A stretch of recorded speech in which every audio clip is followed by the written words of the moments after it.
Bantay sarado ngayon ng mga otoridad ang pantalan ng Tawi-Tawi para sa posibleng pagdating ng mga Pilipinong lumikas mula Sabah. Maging ang mga sugatan mula sa bakbakan doon. May live report si Ian Cruz. Ian?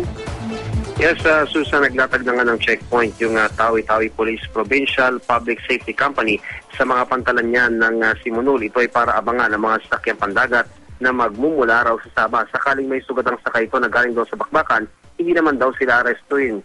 Sa lapit kasi, Susan, itong Tawi-Tawi sa Sabah ay hindi imposibleng dito unang pupunta ang mga ito. Kasama rin sa mga minamanmanan ngayon ng mga pulis, yung mga regular trip na mga papalis at paparating na lansya dito sa Simonul at anumang kontrabando, kagaya nga ng baril, ay hindi raw nila papalampasin.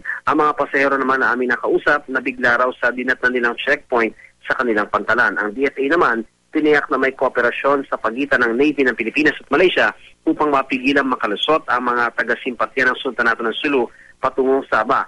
Sa kabila nito, inihayag ng Moro National Liberation Front o MNLF na may mga tropa na silang nakalusot daw sa inilatag na kordon ng Pilipinas at Malaysia. Ang mga residente naman sa Simonul tulad ni Imam Sharif Jailang, labis daw ang pag-aalala sa sigalot sa pagitan ng Sulu Royal Security Force at ng Malaysian authorities. Apektado na raw ang kanilang mga kababayang nakabase sa Malaysia. Maging dito sa isla, apektado rin sila dahil sa pagtaas naman ng mga pangunahing bilihin na halos lahat ay mula nga sa Malaysia. Susan?